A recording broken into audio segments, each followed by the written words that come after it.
well, if we take this data in, what are we going to do with it? So we talk about what we're going to do with it before we do anything.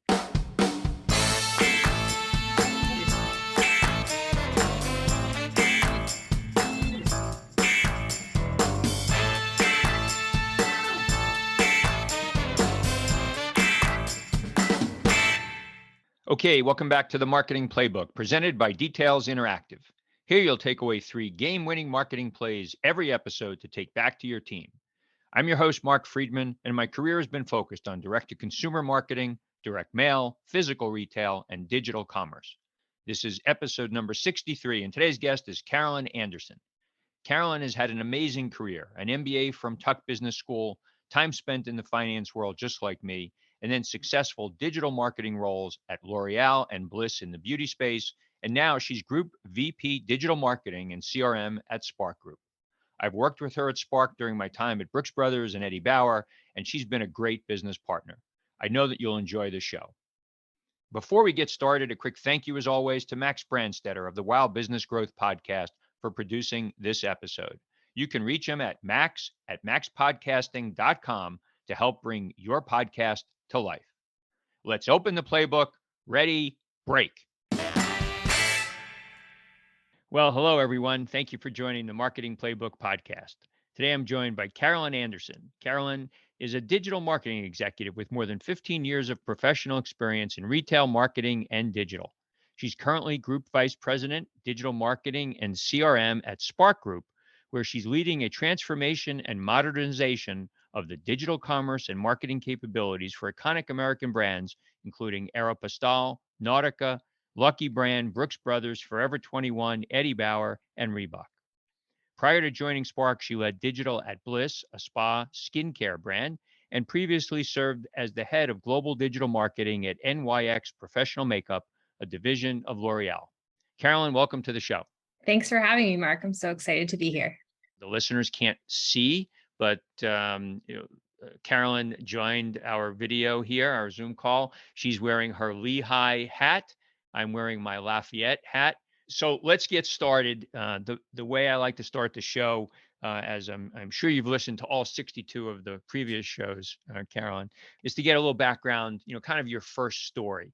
I've learned in doing all these shows that oftentimes people, kind of where they grew up, family life might give some sense of what they're going to do in their career. So tell us about your upbringing. Yeah, definitely. So I grew up in Brookfield, Connecticut, which is a small town outside of Danbury. For those familiar, there's either I-95 or 84. I lived off I-84. I'm the middle child of 3 girls. So I have an older sister and a younger sister, and I have 2 food scientist parents. I grew up playing a lot of sports. I played soccer very competitively. So that's what I spent most of my time doing. And that's what led me to Lehigh. And growing up in a small town in Connecticut, I definitely had the same friends for all 18 years, which was pretty cool. But I did do a 1-year stint in Canada in 5th grade, which was definitely an interesting and challenging experience. You were nice enough to introduce me to your younger sister recently, who's in marketing. So we'll be networking in, I guess, another week or so. So thanks for doing that. And then, the one thing, we were going back just to the Lehigh Lafayette, that game is the most often played rivalry in college football. And when I tell that to people, they just don't believe it. They're like, how can it not be Army Navy? But in fact, they played that game multiple times a year very early on. So, and thankfully, Lafayette leads the series 80-72-5. Thanks for that piece of information. That was really helpful. Lehigh did win last year. Yeah. Okay. So, Good backstory on where you were brought up. One of the things that was interesting as I was researching just your background, we have something in common. We both kind of got our starts in finance. So tell us about that. Yeah, I went to Lehigh, and as I had shared, both my parents are food scientists, so I thought I was going to be a science major. During my first year of playing D1 soccer and doing a science major, I quickly pivoted to business. And in the business school, I definitely realized that I had a knack for accounting. It's something that came very easily to me and I really enjoyed it. And that led me to going down that track at Lehigh. I really enjoyed the major. I really enjoyed figuring out, how to read a balance sheet and complete the reconciliations, to the point where I actually pursued an internship with PricewaterhouseCoopers, and I did that in London after my junior year. Definitely the internship taught me pretty quickly that I wanted to pivot. Turns out learning accounting is a little bit different than being an auditor. So after that, I ended up pursuing a career in finance with Merrill Lynch when I graduated. But really appreciate the background. It's really helped me a lot. I manage P&Ls and manage budgets, and it's really helped me accelerate in my career in marketing. Yeah, I know how, and people have asked me, throughout my career, geez, how did you make that leap from marketing, from finance and accounting into marketing? And to me, it was kind of a logical, especially performance marketing, which we both do so much of. It's so much about the numbers that really kind of made sense to me in making that transition. You go through the accounting thing, and then I guess you decide that that's not for you, as you're saying. What was next, though? Yeah, so next was I ended up pursuing a finance program at Merrill Lynch. But I think what's really interesting about my background is I made a lot of really early decisions, and I definitely went with what I thought was most interesting and used a lot of networking to figure out what I was going to do next. So I actually graduated in 2007 and joined Merrill Lynch that year. And I spent about 6 months there and ended up within my first 3 months realizing I also didn't want to do that. And I networked with some fellow graduates from Lehigh. We had quite a few Lehigh graduates that went through the merchandising development program at Bloomingdale's. And I thought, given my interest in math and accounting and running a business and, being a little bit closer to the product, that I would enjoy being a merchant. So I decided to pursue that and did their training program. So that had me leaving Merrill Lynch in January of 2008, which is significant because had I stayed till June, I probably would have been laid off because that's when the financial crisis hit. And my job at Merrill Lynch at the time was working on CLOs, or collateralized loan obligations. And that's something that played a big role in the collapse of the economy. Wow, that's interesting. Good timing, I guess. Um, and I think back to your just looking at your early background. Facebook was very prominent in your early part of your career, and it seems that's kind of where you made that leap into Yeah. digital marketing very heavily. This was 2010. So when you got to Facebook, kind of set the stage for us. How big were they at the time? This was pre-IPO, I guess. Tell us about that. Yeah, for sure. So Bloomingdale's was a really interesting opportunity where I went through the merchant program and got to the senior assistant buyer level. Bloomingdale's was very structured in terms of what you would do first, second, third. And I realized after those 2 years that I was much more interested in learning what it would be like to be on a major CPG type brand. And on that path, I thought about business school and I thought about, well, what do I need on my resume to get there? And I had a bunch of friends that actually worked at Facebook at the time. So at the time, the Facebook office in New York was an ad sales office. It was less than 50 people. And I took a leap and actually became the office assistant and an executive assistant to somebody who ran the East Coast of sales for Facebook at the time. And it's very different than it is today. I looked up some stats in preparation for this call. So when I left Facebook in 2012, it was about 3,500 to 5,000 employees. And now it's over 70,000. So it was a totally different world. But making that decision, it definitely felt like, something that I was being pretty strategic about where did I need to go to get into that top 10 MBA program that I was looking to get into. And I actually ended up staying a little bit longer than I had originally planned because I enjoyed it so much. One of the things, we have such a interesting, diverse mix of people that listen to the show. There's a lot of early, people that are early stage in their career. There's people that are, much more senior. And one of the things that we try to do in the show is give a few key takeaways, to folks, so that when they're done listening, they say, yeah, the 45 minutes was actually worth my time. One of the things that's interesting, you had a job, you were making money, and then you decided not to do that anymore and go to school. So how did you think about, the advancement that you would get in your career versus just staying the course and continuing to be an earner? It's funny because I wonder if I think about it the same way looking back at it than I did at the time. But I think I always knew I wanted to go to business school. That was something that I just really was interested in doing. Both of my parents have advanced degrees. So it was something that I just thought that you did. As I explored the careers that I did early on in my career, and especially at my time at Facebook, I got more and more interested in those large corporations. So growing up, my parents worked for General Foods. My dad worked for Kraft, and then he worked for Pepsi. So big companies were always a huge part of my upbringing. I was always curious about them. And working at Facebook early on, we were working with, American Express on their first year, Small Business Saturday.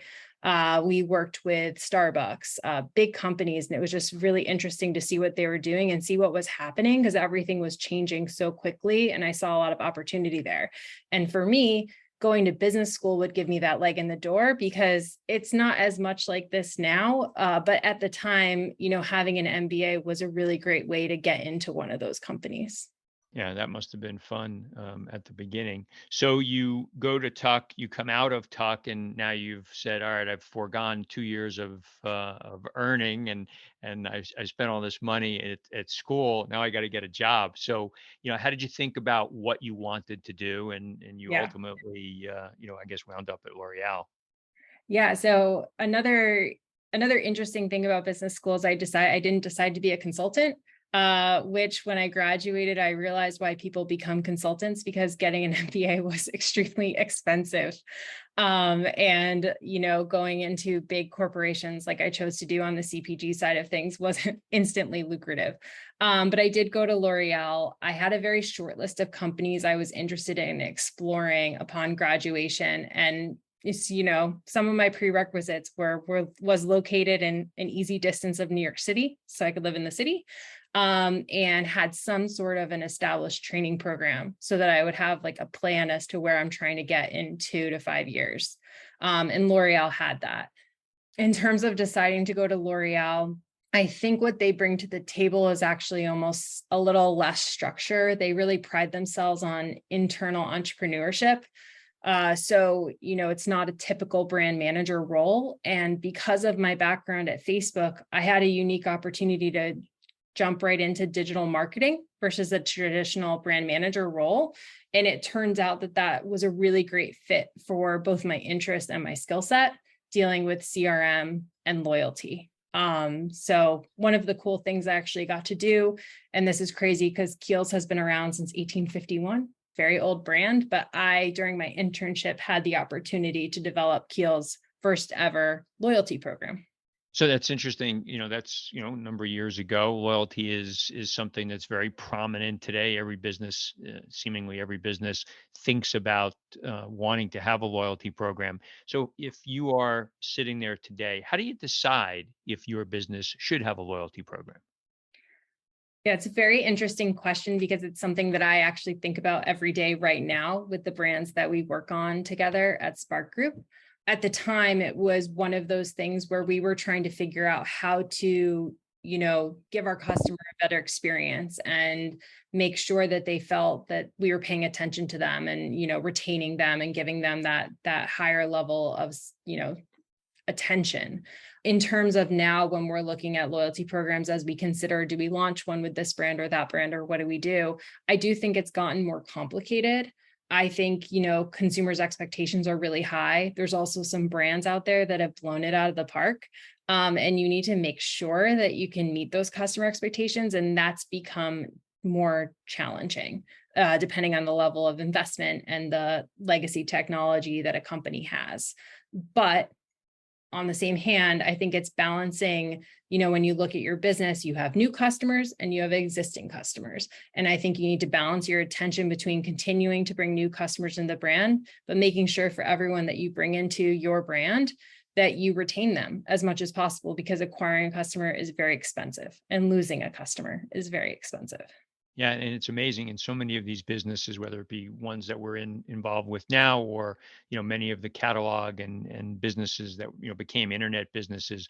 The number of new customers that these businesses need just to be flat year over year is staggering. Hmm. Even if you're a business that can retain or reactivate 50 or 60 or maybe 70% of your customers that you start with at the beginning of the year, that means you still need to drive 30 to 40% of the total customers that buy. You need to drive new ones. And I think to your point, it's getting more and more expensive to acquire new customers. So really important. But as you think about some of the other projects you worked on, we have this also in common. Working in multi-brand businesses, you worked on a CDP cross-brand task force. So first of all, what does CDP stand for? Yeah. So a CDP is a customer data platform. The ambition of a CDP is to have a single source of truth for all of your customer data so that you understand that customer's behavior across all the channels. So those could be sales channels, they could be marketing channels, but understanding where that customer is and, how you can contact them and engage them. At L'Oreal at the time, and this actually ended up coming full circle at SPARC Group, is I was working with somebody who's now at a CDP we work with as SPARC Group that was working with me at L'Oreal on the CDP. Our ambition at L'Oreal has a lot of brands, 3 separate divisions, was trying to figure out how do we build this capability and technology internally so that we can really continue on our digital transformation. And I think one of the best things about working at L'Oreal for me was that L'Oreal was really ambitious and really, bold on making sure that we were transforming that business, that we would grow e-com to a sizable percent of our business. And this is a CPG company that's used to, working with wholesalers. So really, ahead of the game from that sense, but building a CDP in-house was extremely challenging. And I think the space has evolved quite a bit since then to make it both more affordable and more feasible for companies to do today. Yeah, it's interesting because back in the day when I was doing this internally, we didn't have the terms identity resolution and how you were mapping one person to the next. It was we called it merge purge. It was Yeah. just the merging and purging of data records. Yeah. And we were just So making those rules on Excel sheets. yeah, I mean, literally, it was, first initial first name, last, first Yep. 4 digits of the last name, and some, composite of a street, address, and that's how we mapped it. Kind of interesting. Also, one of the things that comes up a lot in in the shows is networking and the power of networking. As you've moved through your career and gone from one job to the next, how have those jobs come to pass? All different ways for sure. For me, networking was really important for that job out of my MBA and getting into L'Oreal. I leveraged a lot of my business school network in order to make sure that I could get that foot in the door and be top of the list to get the interview. But that's something I focused on a lot there. I think that's something I didn't, think a lot about ahead of time. But when you go to a small school in New Hampshire, the relationships they have are really specific. And Tuck is a really big consulting school. So going into, a CPG brand manager of a company that usually only takes, one Tuck person every couple of years, I definitely had to work that as hard as I could. What a really good story is probably, when I moved out to NYX. So also it's a L'Oreal company, but I did have to make that happen. So for me, we acquired NYX Professional Makeup in 2015. They're based in California. So I reached out to the person that would be my manager for a role that did not exist. And I said, I have a plane ticket. Can you get lunch on this day? And I had bought the plane ticket and just showed up. And that's how that job ended up happening for me. And he's one of the best managers I've ever had and somebody that I keep in touch with very regularly since then. And he did help connect me with the recruiting firm that I worked for my job following L'Oreal. So it's been very important to me. SPARC Group was a little bit different. SPARC Group, I did work with a firm, so it wasn't as much, a referral from somebody that I knew in my network. However, in terms of landing the role and making sure that I was prepared for my interviews and knew a lot, I definitely networked around to figure out, the person that was the CEO of the company at the time. What do we have in common? Who do we know in common? Is there any way that were connected somehow. And that helped me a lot during the interview process to make it go smoother, and just have that personal connection so that they're thinking about you top of mind. Awesome. Showing up with a plane ticket. Love it. So after L'Oreal, you stay in the beauty space, some time at Bliss. Tell us about Bliss. Yes, Bliss was a really interesting role for me. At L'Oreal, my last role was focused on international digital. So I ran the digital business for all the countries, including the US. So transitioning to Bliss was a chance to work on, a much smaller business, US only, but I was able to work on something that was really in like a higher state of growth at the time. So Bliss was going through a major transformation from being a luxury brand to a consumer brand. I was uniquely positioned for that role because similarly, I worked on Kiehl's at L'Oreal, which is in their luxury portfolio, and transitioned to NYX Professional Makeup, which is in their consumer portfolio. So that having that background and then coming to Bliss where they had just made that decision was really interesting. And it was a really focus on accelerating the digital business, but thinking about it holistically. So as opposed to just thinking about the D2C, we thought about digital sales across the portfolio. So growing Amazon, growing the D2C business, but also focusing on retailer.coms. So that's Target.com, CVS.com, Walgreens.com, and then thinking about the business as a whole and how can we drive growth there. Cool. And you talk about the retailer.com, I've worked in a number of wholesale businesses that tried to be direct to consumer. And I don't know the size, the difference in magnitude of at Bliss, but what were the challenges and how did you deal with the challenges of being both a direct to consumer and a wholesale company? I think the challenges, and this is really still plays out today in my role now, is where do you spend the money? What's the best use of the money? And how do you scale it? What was interesting about my role is I also was in charge of all of our media and the creative that goes with that media. So we thought a lot about which logos go on the ads. Do we tell them that we're available in all of these retailers, or do we drive them to our website? So those were the kinds of decisions we were making on a day-to-day basis. We saw the most accelerated growth in Amazon. I mean, this was, 2018. At the time, Amazon was accelerating quite a bit. There was a lot of opportunity in growing beauty specifically on Amazon. So we actually ended up investing very heavily there and saw significant growth. But we're constantly making decisions about where do we spend our money and where are we going to get the most value for that investment. Do you have a direct-to-consumer business? I enjoy connecting with guests on this podcast because it reminds me what I love to do, strategic and tactical consulting for businesses like yours. If you'd like to speak with me about your business and see how you can add a fresh set of eyes to your team, contact me at mark@detailsinteractive.com. Now let's get back to the marketing playbook. SPARC, all right? People talk about SPARC. Most people don't know what SPARC is. So tell us what SPARC is. So SPARC Group is a joint venture between Simon Property Group and Authentic Brands Group. They have bought 7 brands over the past couple years, and I know we listed them at the top. But the goal is that we, drive growth and efficiency across these brands, and in many cases, turn them around, or for those brands that were already on a strong trajectory, keep them moving fast. It's interesting.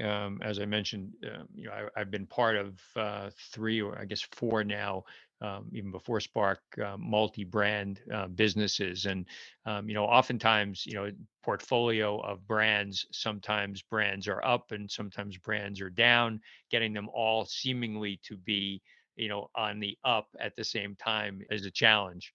I'm not going to ask you any questions about, which ones are up and which ones are down, but do you see that in the portfolio, kind of a business?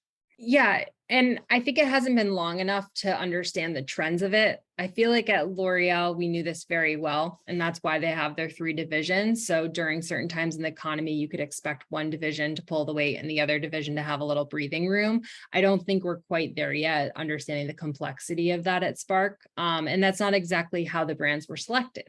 So it's a little different than my experience with, a conglomeration of brands, but I think what's been really rewarding about the experience is that we're all very much focused on growth as a team. And what we've been able to do is bring across all this amazing talent across the brands and learn things from each other really, really fast.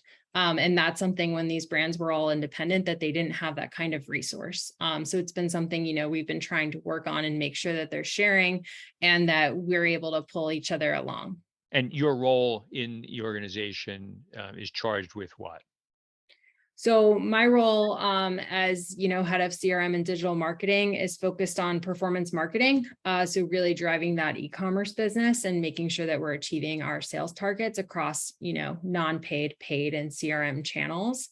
And then I spend a lot of my time on data and thinking about, what does the CDP look like for SPARC and what will that unlock for the brands, the group, and the future of the company.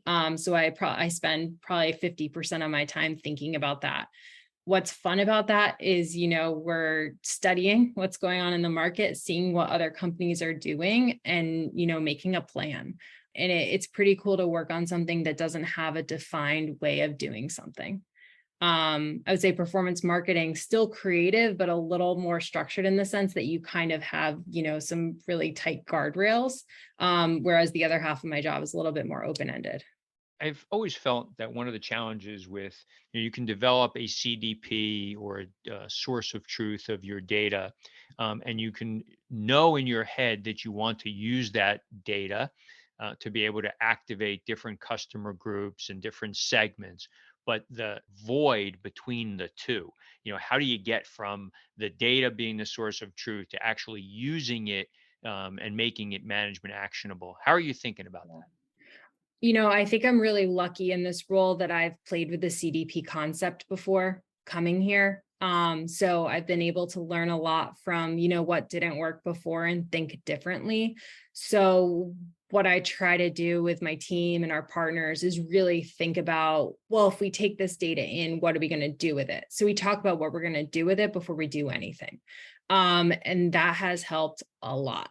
It's helped us focus on action and less on something theoretical and nice to know. So we really do evaluate, how we prioritize our work as to, is this going to help us achieve our goal of driving growth for this brand? Is it going to help us achieve our goal for getting better engagement out of this customer group? Is this customer group going to be big enough to have a difference in the top line? So we're really specific about where we focus our energy. So we are less about that single truth of the customer as what we're thinking about, but we're thinking about the action and what we're going to do with it, how it's going to play out, how it's going to work at scale, things like that. You talk a lot about partners, and you can't do any of this without a good set of partners. How do you make the decisions? You selected a CDP vendor. There's lots of vendors out there that hold themselves out as CDP. How do you think about how you make a decision like that? Yeah. So luckily, I actually came into SPARC Group from Lucky Group or Lucky Brand. So we actually were working with SPARC's CDP partner before then. So that partner was part of our ecosystem and something that we were able to expand across the brands. But in terms of evaluating moving forward with them and keeping them and expanding them to other brands was really about their capabilities and what we were trying to do. I think, as we thought about a CDP, we thought a lot about the actionability, because I think one of the major challenges with building a CDP is the cost. And you really don't want another cost center. You really want something that's going to drive revenue. And that's something that I think that the partner that we chose was uniquely able to prove out and do and focus on. And that was their main focus was, downstream activation. And that's really what we were looking for. The cost of all kinds of marketing continue to rise. How are you dealing with that? You talked about performance marketing, and that's where you're spending so much of your time. But Facebook, Instagram, there's more difficulty in tracking people because of privacy policy changes and cost increases. So, how are you dealing with that? It's been very challenging. It's also been happening very fast. I'm sure anybody that's in, a role like ours today can see it happening in real time. So it's definitely intimidating. I think that's where we've really doubled down on thinking carefully about what we do in the CRM world, in order to make sure that that world where the costs are kind of steady. So if you get more revenue out of those channels, it becomes more efficient and maybe you can spend less on paid. So we've been thinking a lot about that. Like, are we doing everything we can in the CRM world to make sure that it's pulling as much weight as possible? I think outside of paid costs going up, we also have the challenge with organic not being as impactful as it once was. And I don't have a clear idea of what we really need to do there quite yet, but that's the other thing that I think a lot about. So it's rising costs and paid, organic slowing down, and making sure that we optimize CRM as much as possible. But I think that's where, peers and relationships come into play. I meet a lot with people at other companies to understand, how are you facing this challenge? Because we're all having the same challenges, and everybody can probably share something that's working for them, and you can share something back, and hopefully, it can make a difference. But that's what makes this job so interesting. Yeah, and I can tell you, and you and I have talked about this, in the work that I do when we're working together now. I've been working on the Eddie Bauer brand, but before I was back at Eddie Bauer, and I had done a stint at Brooks Brothers as well. I've had other clients, and whether the companies are large or small, I mean, there's different problems that they're all dealing with, but so many of the things you just mentioned, large and small, are dealing with very, very consistently. And many of them, still struggling to figure it out.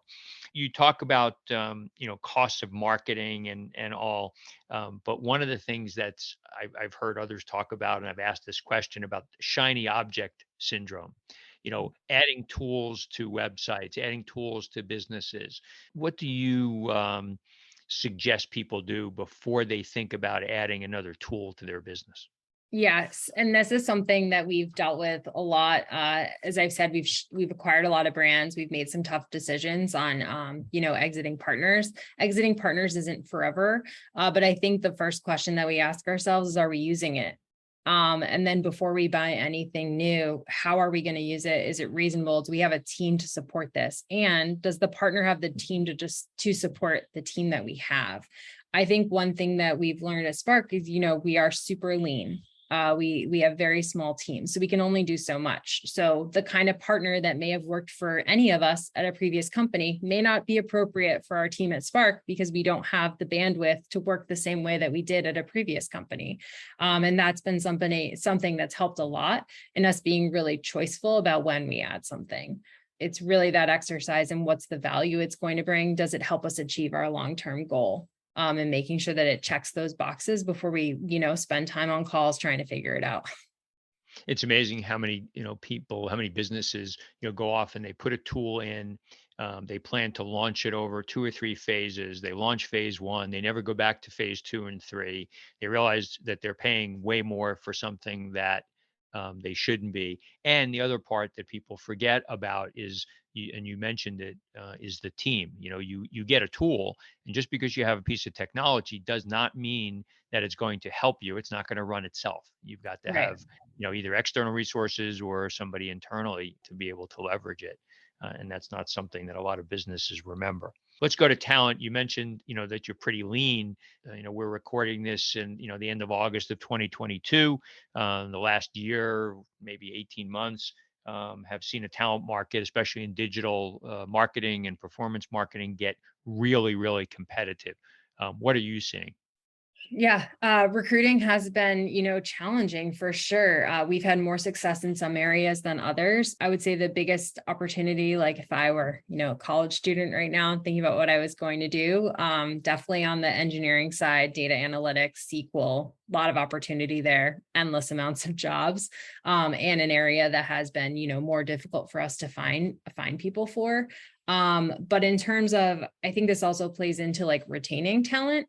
So that's become obviously super critical. We have a really, really strong team, and it's making sure that, that team feels properly supported, even if we have multiple roles open that we're not filling. How do we make sure that people know what the priorities are, so they're not, working long hours every single day and that they're managing their time. And I think on, the digital marketing team, we've had a lot of success there, a lot of really honest conversations and, open door policy on discussing topics like that to make sure that people feel like they're progressing in their career and that it's manageable and that it's fun, and that they're enjoying what they're doing and learning. But, in terms of talent, spending a lot of time on LinkedIn, reaching out to people and seeing, if they have recommendations on people to fill roles. So if you are looking for a role in data and analytics, definitely look at SPARC Group open roles, because we do have a few open. But, the market's been definitely interesting. And I think it's a good place to be right now. Yeah, I would agree. Well, look, good stuff. You have made great strides in your career. So congratulations on that. And I know that the work, having worked with you at SPARC and watching you, the way you conduct yourself, the thought process that you have is really great to see and to watch. And I learn new things every day. So it's great. Down to the end of the show, we do this 2-minute drill, 7 questions, 1 or 2 word answers. I say this all the time. Nobody ever sticks to 1 or 2 word answers, but we're going to give it a try here. You ready? Yeah, I'm determined. Okay. First one, a brand that you admire or that inspires you. Patagonia. Favorite app on your phone. Starbucks. The last website other than Amazon that you shopped from. It's called AYR, AYR. It stands for all year round. Actually, it's funny that you mentioned that, and I'll be the one that won't, that'll talk more. I saw them today in WWD. I guess they're going to build a men's line as well. Great. Yeah. It's the whole concept of like the capsule collection. So they have like a great button down shirt. It's apparently Oprah's favorite shirt. I don't think that's how I found out about it. I don't really know how it got on my radar, but I love it. Something that you're good at, not good at, but wish that you were. Being more patient. Charitable organization that you're passionate about.